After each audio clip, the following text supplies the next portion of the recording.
thinking is not the highest faculty in a human being. And that is a revolutionary statement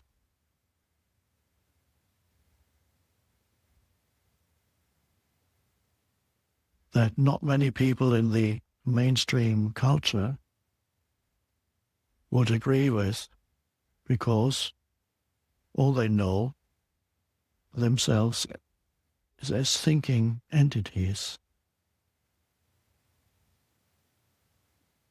But once you discover that thinking is not the highest, because you've touched something, a dimension in yourself that's beyond thinking,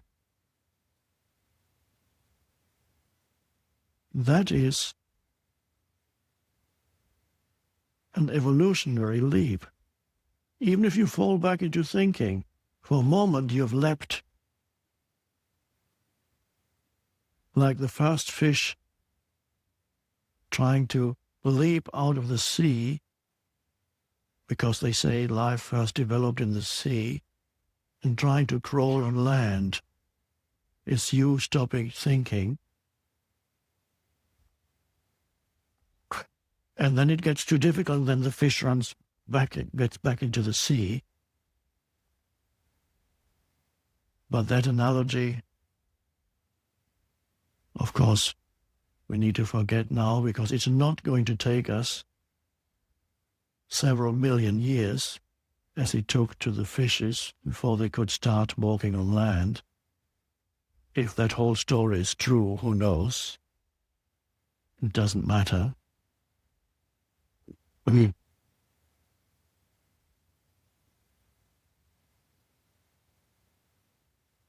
So, as you might have noticed, what I'm talking about is very simple, because I'm simply guiding you into presence. That's all. But more important than the words is what's behind and in between the words. And we could call that spaciousness, or we could call that stillness. Doesn't matter what you call it, but you become more aware of the spaciousness than the words, and the spaciousness is within you. It's there the moment the stream of thinking subsides.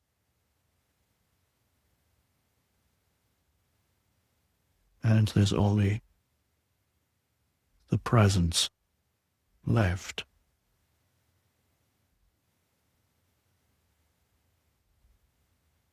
If your mind still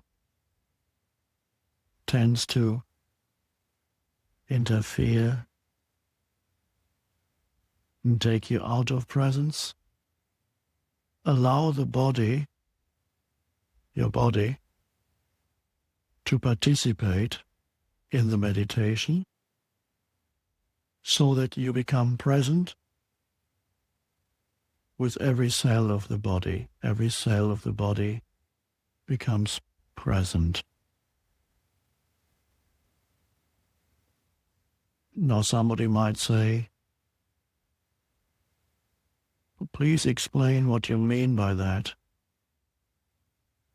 No, I won't.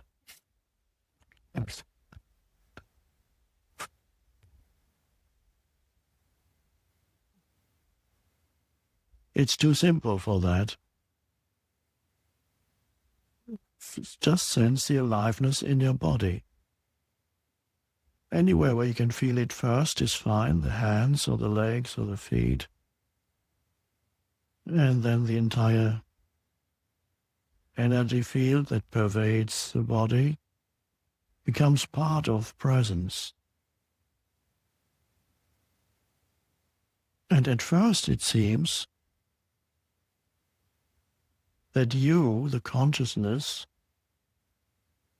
are observing the inner body feeling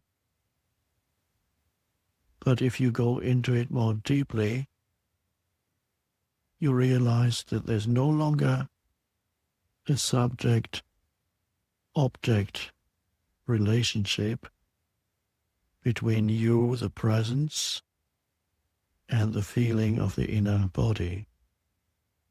You, the presence, and the feeling of the inner body merge, and the totality of that becomes the state of presence. So it's no longer an observer and the observed. There's a merging of the observer and the observed. So that means the entire being becomes aware. And that's a lovely state.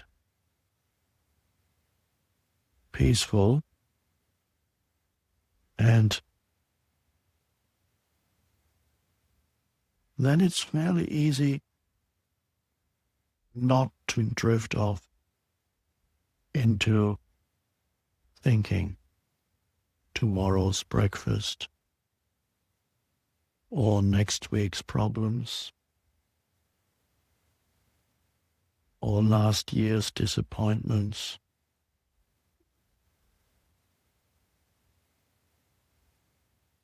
And many other things that thinking is concerned with.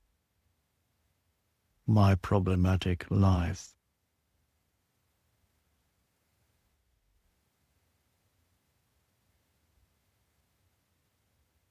Somebody, perhaps it was Carl Jung, I'm not sure, said you cannot solve the problems of this world on the same level of consciousness that created the problems. So you can't solve your personal problems, which everybody has, unless you rise to a different state of consciousness, which is why we're here. And when you solve your personal problems, that a sufficient number of humans do that, then that will affect the world problems. And that's the true, how truly you can change the world, or to put it more accurately, how that change can happen through you. It's not you, the doer, who is going to change the world, but it can happen through you.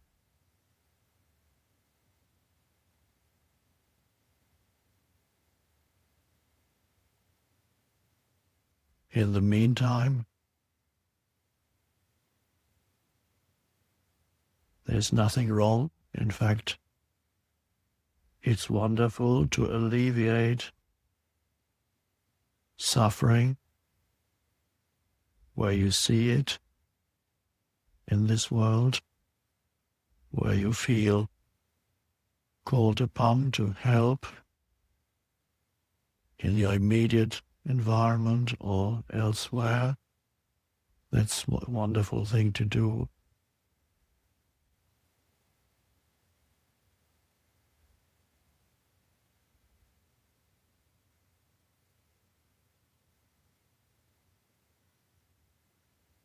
But the causal level of the world's problems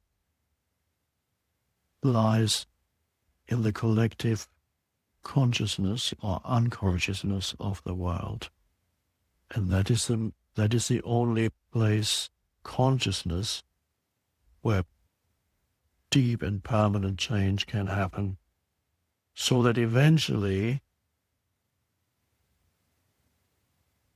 you don't need to help other humans anymore. They don't need your help anymore. You can just commune joyfully with them.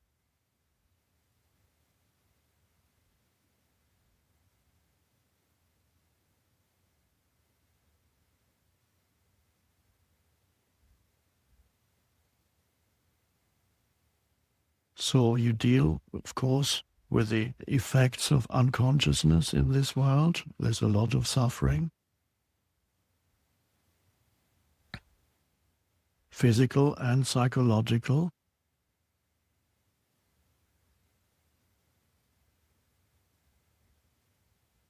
And your focal point, even as you help others, your focal point needs to be this shift in consciousness.